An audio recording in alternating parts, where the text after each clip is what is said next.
Evangelho de Mateus, capítulo de número 21.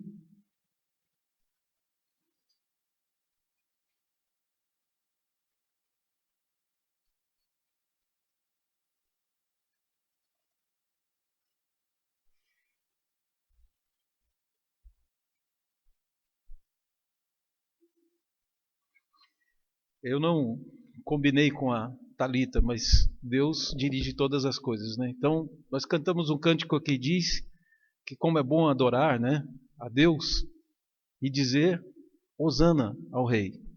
É exatamente a frase que nós vamos ler aqui em Mateus, que eu queria, para durante o sermão eu não precisar traduzir. Essa palavra Hosana é uma forma grega de escrever Hoshiana. A palavra na no final é uma coisa meio que como favor, por favor, te peço, é uma coisa assim. E Hoshi é salva. Então, o povo de Israel tinha o costume de ler o Salmo 118 e olhar nele e ver o Messias nessa palavra. Bendito que vem em nome do Senhor. E em seguida vem Hoshianá, ou seja, salva-nos, Senhor, te peço. Né? Ou seja, salva-nos, te peço. Isso está lá no Salmo 118. E é exatamente o texto que o povo canta para que Jesus entre em Jerusalém. Nós vamos ver já o episódio seguinte, mas o irmão vai poder observar que em Mateus 21, capítulo 21, no verso de número 5, diz que fala a respeito do Deus humilde. O profeta já havia previsto que viria o humilde montado em um jumentinho. E no verso 13, desculpem, não é o verso 13, o povo canta no verso 9, Hosana ao filho de Davi, bendito que vem em nome do Senhor, Hosana nas maiores alturas. Então, tendo lido isto, vamos ao nosso texto, que está a partir do verso 12. Diz a palavra de Deus assim: Tendo Jesus entrado no templo, expulsou todos os que ali vendiam e compravam. Também derribou as mesas dos cambistas e as cadeiras dos que vendiam pombas. E disse-lhes: Está escrito, a minha casa será chamada casa de oração, vós, porém, a transformais em covil de salteadores. Vieram a ele no templo cegos e coxos, e ele os curou. Mas, vendo os principais sacerdotes e os escribas as maravilhas que Jesus fazia, e os meninos clamando, Hosana ao filho de Davi, indignaram-se e perguntaram-lhe, ouves o que estes estão dizendo? Respondeu-lhe Jesus, sim, nunca lestes? Da boca dos pequeninos e crianças de peito tiraste o perfeito louvor. E deixando-os, saiu da cidade para Betânia, onde pernoitou. Vamos orar a Deus mais uma vez? Pai, ilumina-nos, nós te pedimos, nós te agradecemos profundamente o texto da tua palavra, por tudo que podemos aprender e ser edificados por ele. Perdão, ó Pai, se na nossa trajetória não agimos muitas vezes com dignidade diante do Senhor, mas pedimos em nome de Jesus que o Senhor mude o nosso coração, que a nossa vida seja uma vida reconhecida diante do Senhor como uma vida de servos, homens que vivem como filhos de Deus, e as virtudes de Deus possam ser vistas na tua igreja, no teu povo, é nossa oração em nome de Jesus. Amém. Queridos, tem um escritor brasileiro que conta uma história, ele gosta de contar histórias da sua infância, e ele escreveu a respeito de um tempo em que que um primo dele, dois primos se encontraram. E esses dois primos, um foi lá para a fazenda, para a cidade do interior, e o da cidade era um pouco teimoso. Então, quando eles vinham caminhando junto na campina, os dois andando pela estrada, um deles olhou para frente e falou assim, olha que coisa mais linda, toda essa paisagem e aquela lagoa lá no meio. E o sujeito disse, que era da terra, disse, aquilo não é uma lagoa, Aquilo é um areial. Você não está vendo que é uma lagoa? É um areial aquilo. Eu sou da terra, eu conheço aqui. Falou, rapaz, aquilo é uma lagoa. Falei, então vamos apostar. Fizeram uma aposta e caminharam para o meio da campina para chegar até lá, no lugar devido. Quando eles chegaram em cima, o que era da terra pegou um punhado de areia e começou a jogar no outro. Eu te falei. E o de cá disse assim, para com isso, eu vou chegar todo molhado em casa. Tem gente que vai até o fim negando, né? E não significa que seja verdade, que as pessoas tenham razões para não aceitar a verdade. Por que é que o hebreu não se converteu ao Senhor Jesus? Por que o judaísmo foi tão resistente? Talvez se nós conseguirmos enxergar um pouco de tudo o que aconteceu, porque respostas para essas perguntas talvez a gente não encontre. Mas no mecanismo que o hebreu usou para não se entregar ao Senhor Jesus, quem sabe nós descobramos também a origem da nossa resistência pessoal em obedecê-lo em pontos muitas vezes fundamentais da nossa própria vida. Em pontos que Deus quer que nós cedamos e nós permanecemos resistentes. Então, na verdade, quando olharmos para o povo hebreu aqui nesse texto, nós não estamos olhando simplesmente para verificar os defeitos que eles tinham. É para perceber se em algum caminho nós temos andado de forma inadequada diante de Deus e corrigir nossa própria conduta e não repetir erros que se cometeu no passado. Os irmãos estão lendo um texto em que Mateus está realmente expondo Jesus como o Messias. É interessante que muitos não tinham coragem de dizer para os hebreus da Judéia, porque aqui Jesus vem com uma comitiva de pessoas da Galiléia, de outras regiões, de gente pobre, de gente que não tinha acesso a nada e que em Jesus recebeu um mundo de bênçãos. O povo que acompanhava Jesus, a Bíblia fala de multidões de 5.000, a segunda multiplicação de pães foi 4.000 pessoas, então eram multidões muito grandes que acompanhavam Jesus e que trocavam, dependendo da região, era um povo que não era sempre o mesmo povo, acho que se juntasse tudo dava uma multidão muito grande. E esse povo que acompanhava Jesus é um povo muito alegre, queridos. Imaginem que na comitiva que andava junto com Jesus estavam crianças, famílias inteiras. Estavam alegres, porque alguns deles, porque eram enfermos e foram curados. Gente que era paralítica agora podia caminhar pelas cidades. Gente que tinha sido possesso e era escravo por causa de algum tipo de prática errada, essas pessoas foram possessos por espíritos malignos e Deus as libertou. Jesus libertou. Pessoas que viviam na prostituição, e em Jesus encontraram um meio de deixar de viver na prostituição. E essas, principalmente muitas mulheres, acompanhavam Jesus, porque Jesus foi a salvação delas. E agradecidos, a gente vê na Bíblia até gente que chorou, lavou os pés de Jesus com as lágrimas, porque Jesus havia libertado aquela mulher. E enxugou com os cabelos. É gente desse tipo. Talvez pela nossa frieza e distância que tentamos manter entre Jesus e nós, a gente não consiga entrar na dimensão de quão alegre era esse povo. E principalmente muitos que não foram curados, não foram beneficiados de alguma forma milagrosa por Jesus, mas eram pessoas que aguardaram durante toda a sua história a vinda do Messias.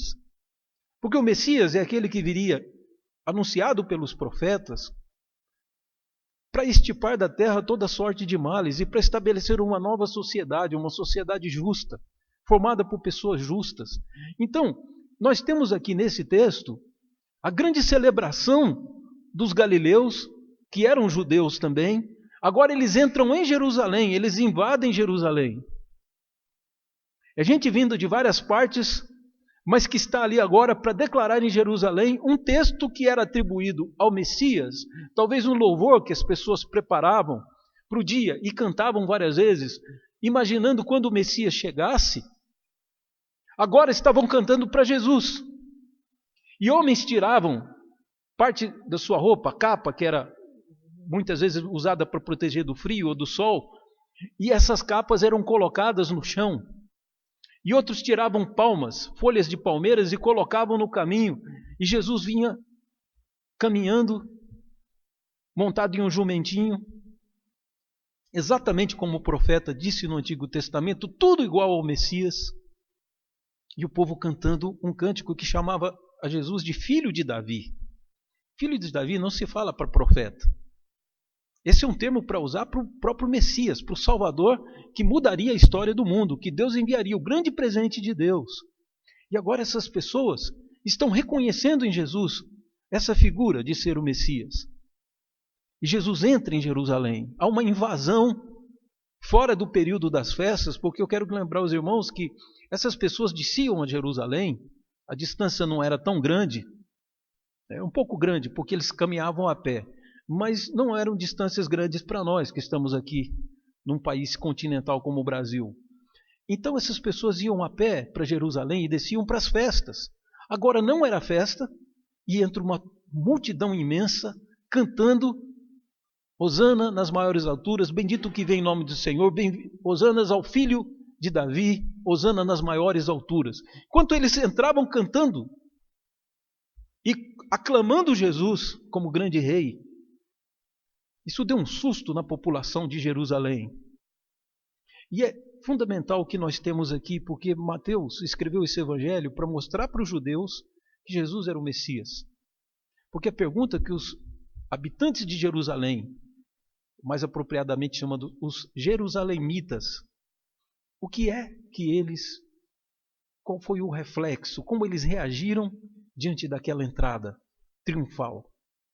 A pergunta deles era para as pessoas que estavam cantando, quem é este? Porque aquele povo, ainda que pobre, ainda que do interior, ainda que desprezível aos olhos daqueles que circundavam o templo e o culto de Jerusalém, essas pessoas sabiam quem era Jesus. E quem estava na cidade de Jerusalém foi obrigado a perguntar, quem é este? E a resposta foi, este é Jesus, o profeta que vem de Nazaré da Galileia. Não tiveram coragem, talvez, de dizer que ele era o Messias, mas proclamaram ele como o profeta que vem, que ali era indiscutível. E aí Jesus entra. E o que nos chama a atenção é que, na verdade, Jesus vem com o propósito realmente e assumindo a sua autoridade de rei, e vem fazer transformações, nem todas elas agradáveis. Algumas mudanças que Jesus quer fazer em nossas vidas não são aprazíveis no primeiro olhar. Mas quero lembrar aos irmãos a confiança que Paulo tinha, diz assim, entregue-se a Ele. Os vossos corpos por sacrifício santo e agradável, porque aí vocês vão conhecer a vontade de Deus e descobrir que ela é boa, ou seja, vai fazer bem para vocês, ela é correta, ela é perfeita e ela é agradável. Não há erro e, além de boa, no sentido de trazer benefício, ela é gostosa. A vontade de Deus causa prazer quando nós descobrimos ela realizada em nossas vidas. Talvez um prazer que poucos homens na história experimentaram. Então o que nós temos diante de nós é o contato de Jesus com Jerusalém, a cidade santa. É o Messias entrando na cidade, considerada como uma cidade santa, cidade de Deus, cidade onde estava a casa de Deus, o templo, e Jesus aclamado como grande rei, um rei colocado no trono, um rei entronado e coroado por Deus. E a multidão vem cantando exatamente isso. E quando Jesus entra, é extraordinário, queridos, a visão de que Jesus não vai tirar Pilatos do lugar dele como governador de Roma e dizer, sai daí porque agora eu sou o rei. Deus me pôs aqui nesse lugar. Talvez fosse isso que os hebreus esperassem. Que ele fosse corrigir os pagãos. Que ele fosse corrigir as práticas pecaminosas que estavam impregnadas na cultura grega, na cultura romana. Corrigir todo mundo e começar libertando Israel do domínio do império romano, dos Césares e do Senado romano, eles ficariam livres. Talvez era isso que as pessoas quisessem, como alguns querem libertação política nossa hoje. Que Deus faça uma limpeza. Mas sabem, queridos, não adianta muita coisa você fazer uma reforma política. Se você observar bem, um país politicamente correto pode ser, politicamente correto não no sentido terminológico de hoje, mas um país que esteja de forma política, uma política sem corrupção, ele pode ser bastante incômodo para os habitantes. O que nós precisamos é mudar a população brasileira. E Jesus tinha consciência disso. Por isso, em vez de ir ao palácio, ele vai para o templo. Ele não está preocupado em tirar alguém do poder para ocupar o seu lugar. Ele está preocupado com a relação defeituosa que nós temos com Deus. Ele está preocupado em corrigir os próprios hebreus na sua relação com Deus. Isso é que precisava passar por uma reforma. E Jesus veio para restaurar todas as coisas. Mas ele não vai fazer na ordem das nossas prioridades, mas da prioridade dele. E a primeira dela é a relação com Deus. Vejam que Jesus, diz o texto, que Jesus quando entra em Jerusalém, ele vai ao templo. E quando ele vai ao templo, chegando lá dentro, ele inicia uma reforma. Ele sai derrubando as mesas, ele sai virando os tabuleiros. Aquilo ali, querido, espalhou moeda pelo chão, misturou a moeda e o dinheiro daqueles cambistas todos. Daqueles homens que vendiam e emprestavam dinheiro para o povo prestar sacrifício. E Jesus, olhando aquele sistema de corrupção e como algumas pessoas estavam se aproveitando da devoção a Deus de algumas pessoas para explorá-los economicamente, Jesus vai ao templo corrigir. Porque a casa de Deus foi feita para ser uma casa de oração. A oração, queridos, é a possibilidade de um homem comum falar com Deus. E nós precisamos de Deus. Nós precisamos agradecer a Ele tudo o que Ele nos faz de bom. Nós precisamos interceder pelas pessoas que amamos, pelas pessoas enfermas. A oração, queridos, é um instrumento maravilhoso. Mas aquilo que foi feito para ser uma casa de oração se transformou numa fonte de lucro para algumas pessoas que não tinham escrúpulos e que não entendiam a grandeza da casa de Deus. Um templo que foi construído pelo rei Salomão originalmente e que havia passado já por 2 mudanças e ainda não estava concluído, ao que tudo indica, na época do rei Herodes. Herodes promoveu uma grande reconstrução do templo, e o templo de Herodes ainda era muito mais suntuoso e mais majestoso do que aquele que Salomão construiu. E aí agora Jesus entra, derruba as mesas, e ele fala de forma de autoridade. Ele diz com toda autoridade: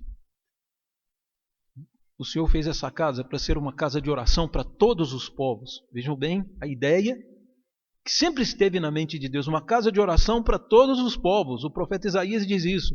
A intenção de Deus é que povos pagãos abandonassem os seus cultos pagãos e viessem adorar o Deus verdadeiro em Jerusalém. Para todos os povos. E se você ler o Salmo 96, Salmo 117, você vai ver nitidamente que o amor de Deus se estende a todas as nações.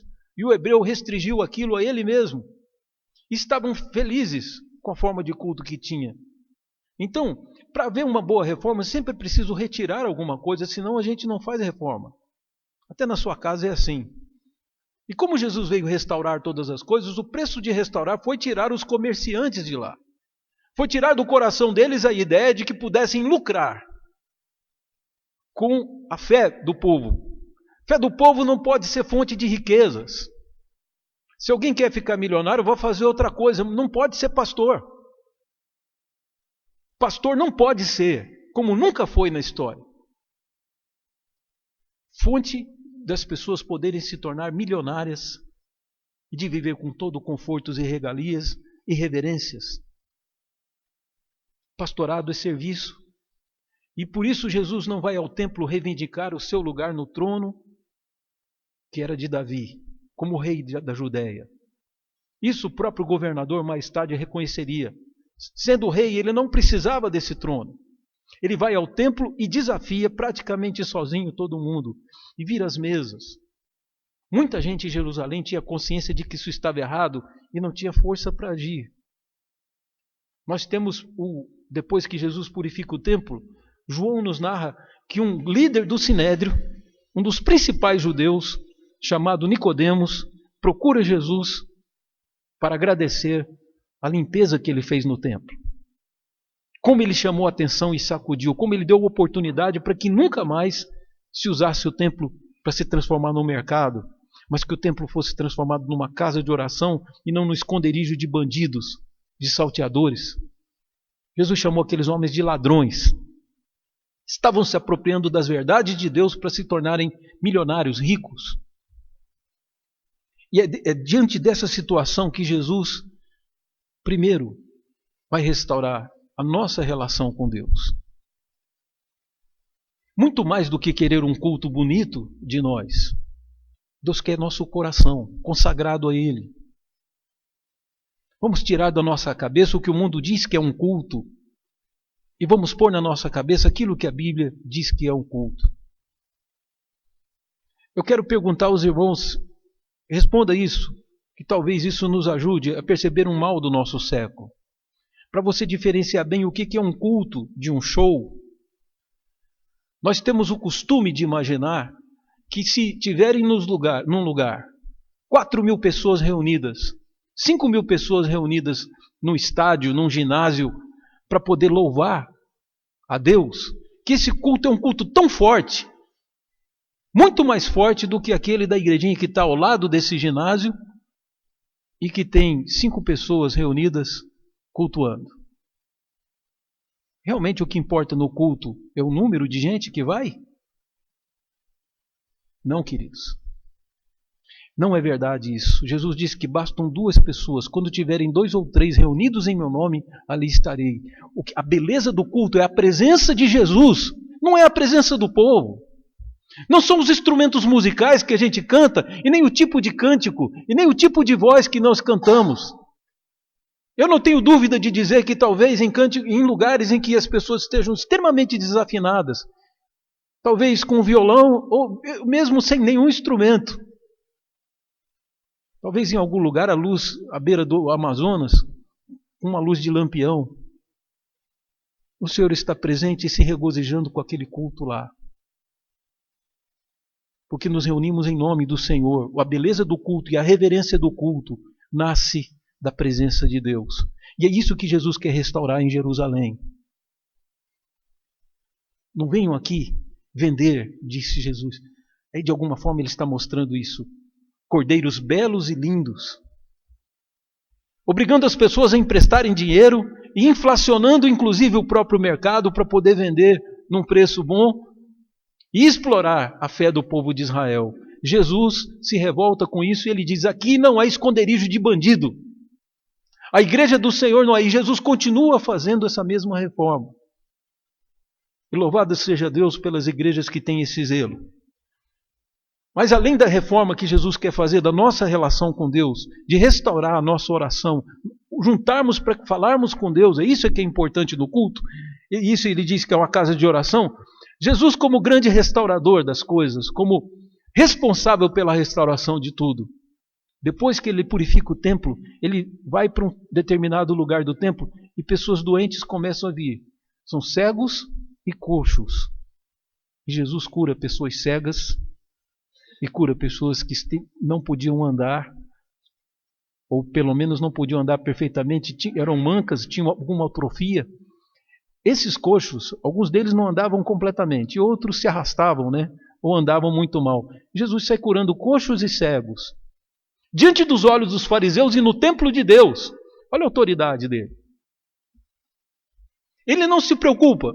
Aqueles homens podiam, de alguma forma, se revoltar que pessoas chamassem Jesus de Messias, mas não se revoltavam com o comércio que havia dentro do próprio templo de Deus. E Jesus já fez o inverso. Por que Jesus vai curar as pessoas, queridos? Porque ele veio restaurar a nossa dignidade também. Pessoas doentes são tratadas como pessoas, muitas vezes, não por todos, mas a sociedade pode considerar gente de segunda classe, gente que não pode contribuir. Não é segredo para os irmãos que alguns regimes totalitaristas que a gente teve no século passado exterminavam pessoas que tinham defeitos físicos, porque eles não, o importante era o Estado, não os habitantes do Estado. Então a máquina tinha que funcionar bem. O Estado não podia perder tempo nem desperdiçar dinheiro com pessoas que eram inválidas. Pois Jesus foi cuidar exatamente desse tipo de gente. Jesus veio e restaurou a dignidade de muitos e curou a muitos. E tendo curado essas pessoas, enquanto Jesus curava, as criancinhas e os adultos calaram a boca com medo da força e da cara feia dos fariseus e dos habitantes de Jerusalém. Então o povo que veio da Galiléia se calou. Mas eu vou falar para vocês, criança bota a gente em cada situação difícil, né? As crianças falam o que eles pensam, né? E aquelas crianças viram os pais dizendo que Jesus era o Messias, continuavam cantando ali. E eles cantavam para Jesus dizendo, bendito que vem em nome do Senhor.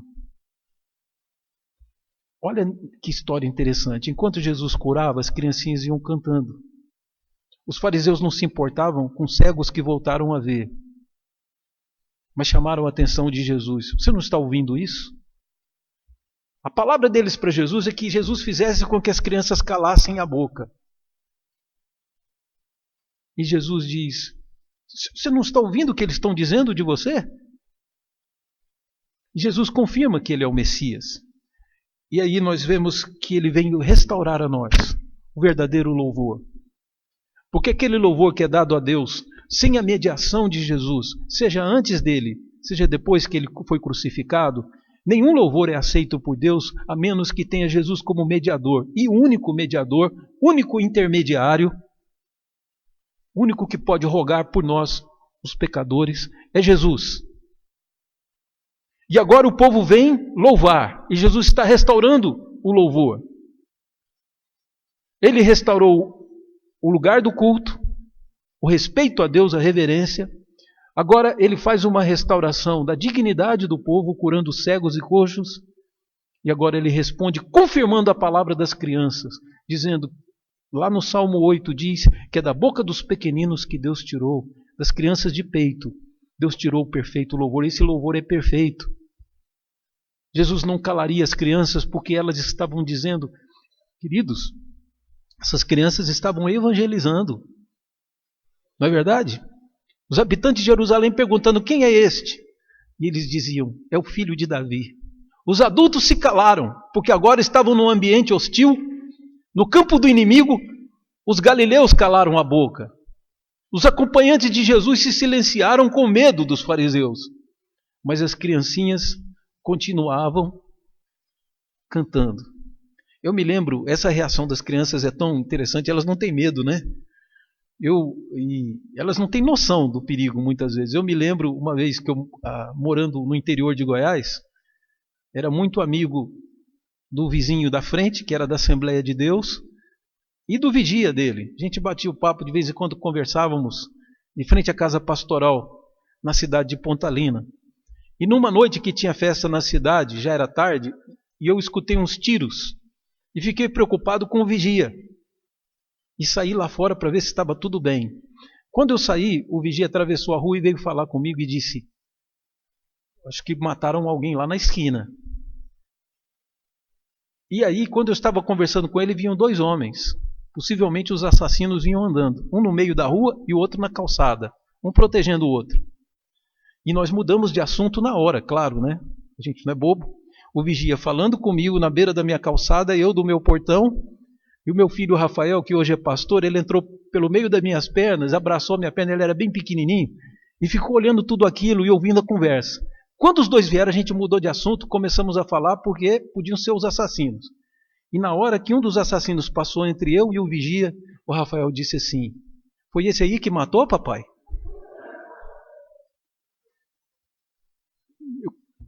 Meus irmãos, eu fiz de conta que eu não ouvi, sabe? Porque ali eu gelei. Passaram os dois e foram embora. Eles realmente tinham matado alguém bem na curva da esquina. E eu, ali naquela hora. Porque as crianças falam, queridos, o que elas escutam. Elas são muito espontâneas. E foi exatamente uma situação de perigo dessa. E ali as crianças estavam pondo os pais em perigos. Era preciso calar aquelas crianças porque não podiam chamar qualquer um de Messias. A menos que ele fosse o Messias. Será que esses fariseus não viram as curas que Jesus fez? Será que não podiam perguntar para Jesus, você é o Messias? Não, eles já disseram a Jesus, olha que arrogância. Disseram a Jesus. Você não está vendo o que eles estão dizendo? A resposta de Jesus foi, estou, e elas estão certas. Elas estão cumprindo o que foi dito pelo profeta, que disse que da boca dos pequeninos sai o perfeito louvor. Bom, queridos, tudo isso que temos ouvido é porque, na verdade, um grande presente de Deus foi dado aos hebreus. Estava ali o presente dado. Como Deus deu a você, o Senhor Jesus, deu a Bíblia na sua mão, Ele te deu o dom, o presente do Espírito Santo, tudo isso para servir. Queridos, estamos completamente amparados. Os nossos olhos não veem, mas os anjos do Senhor estão à nossa volta. Você crê nisso? A palavra de Deus diz que sim. São eles que nos protegem no dia a dia. Passamos por riscos seríssimos e mais. Até mesmo armadilhas do próprio inimigo e os anjos do Senhor conosco para nos proteger. É diante desse fato, queridos, que nós precisamos abrir os nossos olhos e ver que essa grande rejeição a Jesus e a sua palavra, a apostasia de muitas igrejas, não interferem em nada com a verdade daquilo que Jesus é. Rejeitam Jesus porque não o conhecem e fazem questão de não o conhecê-lo. Eu sei que se eu bater de porta em porta, e precisamos fazer isso todos nós, para anunciar Jesus, muitos dirão, eu não quero saber. Nós conhecemos Jesus como os galileus. Podemos anunciar Ele como Messias e grande Salvador. Mas muitas portas se fecharão dizendo, eu já conheço e não quero saber. Existiu um holandês muito famoso no mundo, hoje, né? Os irmãos já ouviram falar num pintor chamado Vincent van Gogh? Já ouviram falar dele? Esse Van Gogh, se morasse no Brasil, talvez fosse da nossa igreja no início da sua vida.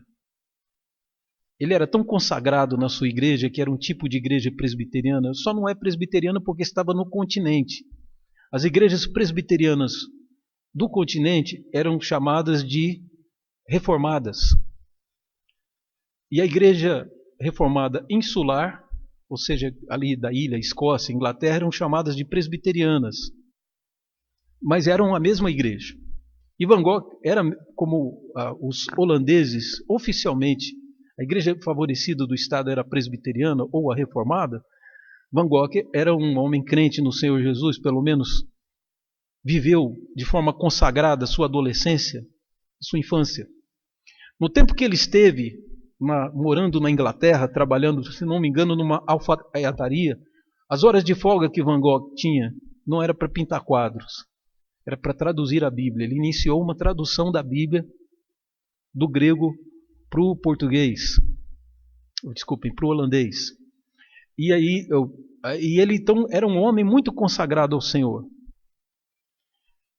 E com isso ele queria se tornar um homem, um servo de Deus em missões. Mas ele foi rejeitado. Depois de ter cursado alguma coisa e ter se apresentado, eu sei que, na verdade, a liderança entendeu que ele tinha algum distúrbio emocional. E por causa desse distúrbio emocional, hoje talvez a gente dissesse que ele tinha uma tendência depressiva, ele foi rejeitado. E como ele foi frustrado no seu plano para o futuro, ele começou a pintar quadros. E os seus quadros não eram bonitos, vistosos, bem organizados, eram uma expressão da angústia que aquele homem vivia no seu coração. E ele pintou quadros. Um quadro ele vendeu durante toda a sua vida, que foi comprado por um irmão seu que o amava muito. E esse irmão é que sustentava Van Gogh e comprou um quadro, o único quadro que esse homem vendeu. Depois que Van Gogh se matou, acreditam que ele tenha se matado, ele se suicidou por causa da sua depressão profunda. Numa certa época, o sentimento de autodestruição, ele cortou uma orelha. Tem um quadro dele, inclusive, que ele se pinta enfaixado com uma referência a Lázaro que ressuscitou. Talvez Deus devolvendo alegria a ele. Então Van Gogh se matou e depois da sua morte alguém começou a ver algum talento, algum tipo de mensagem nos seus quadros. E vai se encantando com aquilo e vai divulgando. Hoje eu não sei quanto vale um quadro dele, mas há muitos anos atrás, algumas décadas atrás, eu sei que no Japão foi vendido, leiloado aquele quadro Girassóis, né, de Van Gogh, foram 12 milhões de dólares. É um dos pintores mais caros do mundo e mais respeitados, que ele mudou a visão da pintura. O quadro não era simplesmente para expressar o que a pessoa via, mas o que ela sentia a respeito. Parece que é isso que tentaram ver em Van Gogh. Mas eu não estou falando aqui só porque para que a gente pense um pouco na questão das artes plásticas. Mas eu estou dizendo que eu imagino que gente que conviveu com Van Gogh teve a oportunidade de comprar por alguns centavos algum quadro dele, né? Você já pensou um sujeito, não, vou fazer um favor para esse rapaz, eu vou comprar um quadro dele, ainda que é feio, eu vou guardar lá no cantinho. E você imaginar hoje, me parece que teve um outro quadro dele vendido por 40 milhões de dólares. Essas são as cifras que valem o quadro de Van Gogh. Alguma coisa preciosa e que nenhum dos seus contemporâneos conseguiu ver. É possível que nós estejamos fazendo a mesma coisa. Deus derramando tesouros e tesouros na nossa vida e nós desprezando o dia a dia. Não lendo a Bíblia, não falando com Deus, não orando, não louvando a Ele e não proclamando Jesus como Messias, como aquelas criancinhas fizeram de forma tão linda. Eu quero chamar os irmãos para essa ideia.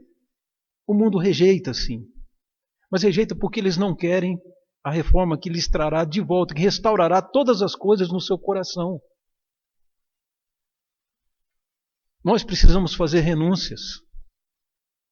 Você precisa fazer renúncia para que a sua vida seja reformada e transformada, para que tudo seja restaurado. E esse é o meu convite para você. Que nessa noite você faça uma oração e diz: Senhor, meu coração está aberto. Vai retirando de dentro tudo que precisa ser retirado. Faz uma limpeza. Restabeleça a relação conosco. E me usa como aquelas crianças para dizer que Jesus é o filho de Davi. Ele é o Salvador. Ele é o Rei dos judeus e Ele é o Senhor de todas as coisas. Ele é o Rei do mundo e é o dono dessa cidade chamada Botucatu. Dono de cada casa, dono de cada animalzinho de estimação, dono de cada árvore, de cada folha. É esse Jesus que nós não podemos desprezá-lo como os fariseus fizeram. Tem que ser o Senhor absoluto da nossa vida.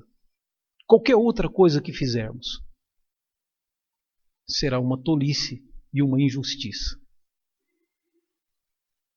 Você não pode evitar que Jesus seja o Rei, porque Deus já o fez. Você pode sim se submeter a Ele e ser uma bênção para as pessoas à sua volta, por reconhecer que Jesus é o Messias. Vamos orar ao Senhor.